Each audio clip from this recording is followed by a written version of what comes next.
dan bersukarela untuk mengikuti kegiatan konseling kelompok kita pada pagi hari ini. Perkenalkan, nama saya Sumiati Purwoma sebagai pemimpin kelompok dalam kegiatan hari ini. Sebelumnya, untuk memulai kegiatan agar kegiatan kita lancar, marilah kita berdoa terlebih dahulu. Berdoa dimulai. Berdoa selesai. Nah, teman-teman udah pada tahu belum nih apa itu konseling kelompok? Nah, jadi konseling kelompok adalah kegiatan dalam bimbingan konseling melalui interaksi sosial di antara pemimpin kelompok dengan anggota kelompoknya untuk membahas permasalahan-permasalahan yang sedang dialami anggota kelompoknya dan kemudian menemukan alternatif pemecahan masalah yang sedang dialami oleh anggota kelompoknya. Nah, apa sih Kak tujuan dan manfaatnya? Nah, jadi tujuan dan manfaat kegiatan konseling ini adalah untuk membantu anggota kelompok memahami tentang dirinya sendiri, kemudian menghargai teman-temannya untuk memberikan pendapat, gagasan, ide, dan saran-saran yang dilontarkan oleh teman-temannya. Kemudian manfaat dan tujuan yang lain adalah untuk membantu kita meningkatkan kepercayaan diri. Nah, di dalam konseling kelompok ini ada 4 tahapan yang akan kita lalui. Yang pertama ada tahap pembentukan. Tahap pembentukan ini adalah yang sedang kita lakukan saat ini. Kemudian kedua ada tahap peralihan. Tahap peralihan adalah transisi dari tahap pembentukan ke tahap kegiatan. Dan kemudian ada yang namanya tahap kegiatan. Jadi tahap kegiatan ini adalah membahas masalah-masalah yang sedang dialami oleh teman-teman. Kemudian yang terakhir ada tahap pengakhiran. Jadi tahap pengakhiran ini adalah tahap penghujung dari kegiatan kita saat ini. Kemudian saya ingatkan kepada teman-teman bahwasanya di dalam konseling kelompok ini kita diwajibkan untuk bersukarela dan terbuka dalam kegiatan konseling kelompok ini. Kemudian teman-teman diharapkan untuk berpartisipasi aktif, juga sopan dalam kegiatan kita pada pagi hari ini. Lalu saat kita membahas apapun yang ada di dalam kegiatan kita hari ini, kita tidak boleh memberitahukannya kepada orang-orang luar dan hanya diperbolehkan kita kunci pada diri kita sendiri. Nah, teman-teman udah pada kenalan belum nih sama teman-teman yang lain? Nah, jadi kita kenalannya sambil bermain game ya. Permainannya itu adalah menyebutkan nama lalu menyebutkan warna kesukaannya. Misalnya dari kakak Sumi, kakak suka warna merah. Begitupun teman-teman yang lainnya menyebutkan nama teman sebelahnya terlebih dahulu lalu menyebutkan namanya sendiri. Bisa dulu dari kakak. Nama saya Ida, saya sekolah wanita. Nama dia Ida, di sekolah wanita. Nama saya Intan, sekolah warna abu-abu. Nama dia Ida, suka warna hitam. Nama dia Intan, suka warna abu-abu. Nama saya Najwa, saya suka warna coklat. Nama dia Ida, suka warna hitam. Intan suka warna abu-abu. Dia Najwa suka warna coklat. Saya dia suka warna putih. Nah, berhubung sudah kenal semuanya, jadi saya ingatkan kembali bahwasanya konseling kelompok ini adalah kegiatan dalam bimbingan kelompok melalui interaksi sosial di antara pemimpin kelompok dengan anggota kelompoknya untuk membahas permasalahan yang sedang dialami oleh anggota kelompoknya dan kemudian menemukan alternatif pemecahan masalah yang sedang dialami. Apakah sudah bersedia untuk melanjutkan kegiatan kita ke tahap berikutnya? Sudah. Apakah teman-teman sudah nyaman dengan duduknya? Sudah. Oke, baik. Di dalam konseling kelompok ini adalah kita membahas permasalahan yang sering dialami oleh teman-teman sekalian. Misalnya teman-teman lagi dalam masalah kekurangan kepercayaan diri. Jadi teman-teman bisa memberikan informasinya mengenai kurang kepercayaan diri dirinya itu. Teman-teman boleh mengemukakan permasalahannya terlebih dahulu, dimulai dari Kak Afif. Mungkin masalah yang saya alami, yang saya alami sekarang ini, saya ini merasa minder ya, prestasi-prestasi yang ada di sosial media gitu. Orang-orang yang di sosial media itu, yang prestasinya itu sangat-sangat banyak. Saya minder kenapa saya tak bisa. Jadi Kak Afida ini sedikit merasa rendah diri ya atas apa yang sedang dilihat di sosial medianya. Kemudian Kak Intan, Kalau masalahnya saya tuh kayak kemudian kan, kayak musuh gitu kan. Kalau misalnya saya ingin melakukan sesuatu, saya tidak mood gitu. Kalau nggak mood ya kesedihan tuh malah kayak aku nggak mau ngapain kayak rebahan gitu. Kakak moodnya itu nggak stabil ya kan, moodnya bisa berubah-ubah kapan begitu. Baik, terima kasih. Bagaimana dengan Kak Najwa? Kalau masalah saya sebenarnya agak sama ini kan. Tapi kalau saya orangnya gampang marah gitu kan. Kalau itu kan tadi orangnya kemudian gitu kan. Kalau saya tuh akhir-akhir ini ngerasa saya nggak bisa mengontrol emosi saya, kayak dikit-dikit marah, ditanyain orang-orang nggak salah apa, saya marah sama dia gitu kan. Terus kayak suatu hal yang nggak bisa saya kerjain saya marah, terus kayak kalau misalnya mepet-mepet deadline pun saya marah. Jadi kayak saya ngerasa nggak bisa nih saya kontrol emosi saya gitu. Itu Kak kalau misalnya masalah dari saya. Kasih ya Kak Najwa, bagaimana dengan Kak? Ya. Nah, saya punya masalah dengan belajar turun karena awalnya belajar baku dari sana yang nggak saya turun di saya. Jadi itu sama yang sedang dialami ya. Baik. Nah, dari permasalahan yang sudah dikemukakan oleh teman-teman sekalian, permasalahan siapa nih yang bakalan kita tuntaskan di hari ini dan memberikan solusi kepada teman yang memiliki permasalahan tersebut. Baik, menurut teman-teman, permasalahan siapa nih yang kita bahas secara mendalam dan memberikan solusinya kepada teman yang memiliki masalahnya. Masalahnya kita misalnya Baik, berhubung kita memilih permasalahan Kak Intan, boleh nih Kak Intan menjelaskan permasalahannya terlebih dahulu secara detail. mereka jadi ada misalnya kayak buat saya berubah-ubah gitu kan. Kalau misalnya saya ingin mengerjakan tugas, nyapu gitu, saya nunggu mood, tapi moodnya ini pun juga kayak nggak tentu gitu loh Kak. Saya ini sebenarnya tugasnya udah deadline, tapi kayak saya itulah belum mood, bahan dulu gitu kan. Terus jadi tugasnya berubah gitu. Kayak misalnya nih pekerjaan rumah saya nyapu, ini udah dipegang bisa punya, tapi dia punya mood, jadi saya letak, saya goreng, Kak. Jadi kayak gimana nih solusinya Kak biar mood saya nggak. Jadi menurut saya ini Kak Intan bisa meninggalkan untuk membuang-buang waktu itu ya. Misalnya apabila sudah ingin melakukan kegiatan itu, bisa langsung di itu ya, lakukan saja.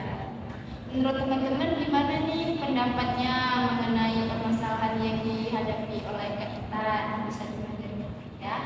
Menurut saya ini sepertinya banyak pikiran, jadi dia merasa seperti itu karena dia banyak pikiran dan dia bingung gimana yang mau diselesaikan gitu. Jadi dia udah memutar gitu. Terus juga sepertinya emosinya juga belum bisa dikendalikan, jadi dia udah tidur gitu. Kalau dia gabut dia tidur seperti itu. Sikap beliau bagaimana dengan Kak ya? Menurut saya kegiatan konsumsi itu sangat buruk ya. Bukan cuma kaitan yang mengalami, mungkin saya juga pernah mengalami kita sebagai perempuan pernah mengalaminya. Jadi sama saya agak diturunin lah egonya itu, terus buat schedule kan. Aku sini tepat sama waktunya seperti itu. Jangan suka aku mengganggu waktu pada suatu hal. Siapa ya? Bagaimana dengan Kak Najwa? Kalau pendapat saya dari yang dalam iman nggak itu dari saya sama Kak Fida. Dan bisa buat jadwal karena juga harus membiasakan walaupun itu nggak enak harus kita lawan karena mulai dari kebiasaan yang nggak kita suka lah ternyata jadi lama kelamaan jadi terbiasa. Terus kalau misalnya kita meninggalkan hal itu kayak ada yang kurang gitu dari diri kita. Kalau menurut saya itu sih Kak. Benar, jadi pendapat teman-teman semuanya benar ya untuk melakukan schedule, jangan menunda waktu, terus apabila kegiatan tersebut lebih penting, mending lebih itu yang diprioritaskan. Nah, berhubung kita sudah menyelesaikan permasalahan kita melakukan games dulu ya. Gamesnya adalah games konsentrasi, seperti apabila saya mengatakan kotak, teman-teman bisa memegang kepala, dan apabila saya mengatakan batu, teman-teman bisa menutup mulutnya, dan apabila saya mengatakan batik, teman-teman bisa memegang pakaiannya. Oke, bisa kita mulai? Bisa.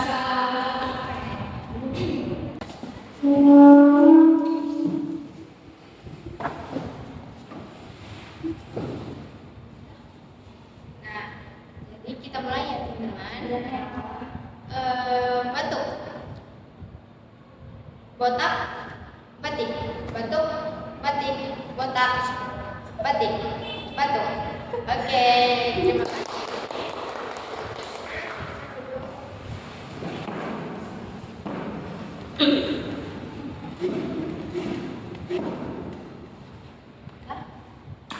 Di sini saya tegaskan kembali kepada teman-teman bahwasanya apa yang sedang kita perbincangkan di kegiatan kita hari ini tidak boleh disebarluaskan kepada orang lain, termasuk teman-teman, keluarga, atau yang lainnya. Nah, berhubung kegiatan kita hampir selesai, saya berharap teman-teman atau perwakilan dapat memberikan kesannya mengenai kegiatan konseling kelompok kita pada hari ini. Ada yang ingin memberikan kesannya? Baik, Kak Intan. Kesan dari saya, karena kan kita juga membahas permasalahan saya jadi lebih tahu bagaimana untuk mengatasi budaya saya, kayak teman-teman menyampaikan buat schedule untuk melawan rasa mau saya. Jadi saya merasa senang sama kegiatan. Oke, baik. Terima kasih ya, Intan. Nah, di sini teman-teman udah tahu belum apa itu BMB3? Belum. Jadi di dalam konseling kelompok itu ada BMB3, di mana teman-teman harus memberitahukan apa yang sedang dipikirkan, merasa, bersikap, bertindak, dan juga bertanggung jawab. Nah, bisa dimulai dari Kak Adia. Jadi saya biar bahwa kemudian penyakit itu enggak hanya sekitar aja ya, kita semua merasakan bagian dari itu. Terus saya merasa juga merasa khawatir juga ya sampai tadi kalau dia terus-terusan kemudian ini nanti apa ya, tugas-tugas dia tadi itu nggak akan terselesaikan karena dia sering menunda gitu kan. Terus kalau menunda ini kalau saya sendiri dia kalau sebaiknya saya akan masih kehidupan dan menunda waktu. Sebenarnya saya bersikap dari diri saya sendiri dulu untuk tidak istilah untuk konseling tadi, dan kan nggak baik ya bagi kita. Saya bertanggung jawab apa?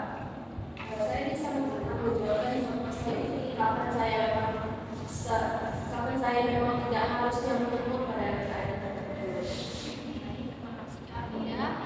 Siapa lagi yang ingin mengungkapkan BMB3-nya? Baik, silakan Kak Adia. Yang dari saya menjadi berpikir bahwasanya sama konseling itu tidak bagus ya untuk kita semua macam Intan untuk mengalaminya. Terus saya merasa ini tidak baik dan tidak bisa diteruskan, tidak bisa diingatkan harus dilawan gitu. Saya bersikap untuk mau kita kan cuma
saya gitu kan, supaya saya nggak malas-malasan, supaya pun kalau misalnya moodnya lagi kumat gitu kan, sebisa-bisa saya ngobrol sebelumnya di hari itu kalau dari saya.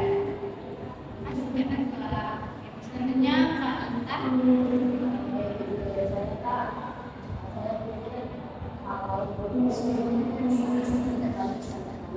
Bisa mempengaruhi kegiatan kita juga. Terus saya merasa kalau emosi saya itu sering tidak stabil kayak saya saya merasa untuk belajar menerima perasaan itu sebagai hal yang wajar karena bisa berubah. Terus kalau alhamdulillah saya dapat mengambil langkah kecil untuk menenangkan diri, menulis dan melakukan hal yang saya sukai. Kalau suka, saya belajar untuk bersabar, terbuka dan tidak membiarkan saya itu mempengaruhi hati dan pikiran saya. Kalau bertanggung jawab, saya bertanggung jawab atas diri saya sendiri untuk terus belajar dan beradaptasi, kesehatan dan menjaga kesehatan saya dan bersama diri saya. Makasih ya teman-teman sudah mengemukakan BMB3-nya. Nah, untuk pertemuan selanjutnya, apakah ada saran dari teman-teman semuanya? Boleh. Ya, nah, jadi saran saya semoga kita di depannya bisa melakukan masalah yang lain seperti masalah akidah, masalah karena seperti itu. Ya, saran teman-teman saya terima dengan baik ya. Kemudian saya mengharapkan teman-teman semuanya memberikan pesan mengenai kegiatan konseling kelompok kita pada hari ini. Oke, baik, silakan. Nah, pesan dari saya semoga karena ini menjadi pelajaran untuk konsumen indah bagi kita semuanya. Misalnya menjaga diri muslim. Terus saya akan perhatikan diri agar kedua kita menjadi bermanfaat. Baik, ada yang lainnya? Selanjutnya siapa? Tidak? Apa? Semoga kita bisa mengontrol waktunya, terus bisa mengontrol waktunya agar aktivitas di kehidupan sehari-hari kita itu nggak akan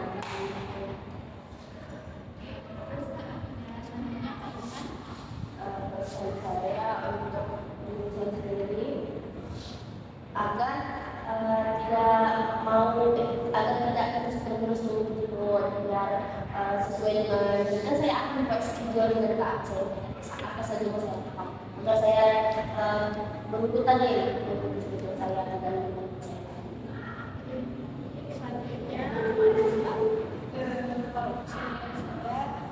Itu juga sebenarnya yang kayak teman-teman bilang kita harus bisa melawan rasa malas itu gitu kan. Karena juga mungkin itu bukan hal mengenai kayak kita malas mengerjakan sesuatu gitu kan. Jadi kayak kalau ada sesuatu yang udah kita rencanakan, apalagi kita dijanjikan terus tiba-tiba kita malas, kita memutuskan sebelah pihak doang, itu kan juga bisa merugikan orang lain gitu kan. Jadi pesannya itu ya sebaiknya hindarilah. Memang wajar kan, cuman ya sebisa mungkin kita atur lah, kita kontrol itu kalau misalnya dari sana. Oke, terima kasih ya teman-teman atas pesan yang sudah diberikan pada kegiatan konseling kelompok kita ini. Terima kasih juga telah berkenan hadir dan bersukarela untuk mengikuti kegiatan konseling kelompok kita pada hari ini. Untuk mengakhiri kegiatan kita hari ini, marilah kita berdoa terlebih dahulu. Berdoa dimulai. Berdoa selesai. Oke, saya ucapkan terima kasih. Assalamualaikum warahmatullahi wabarakatuh.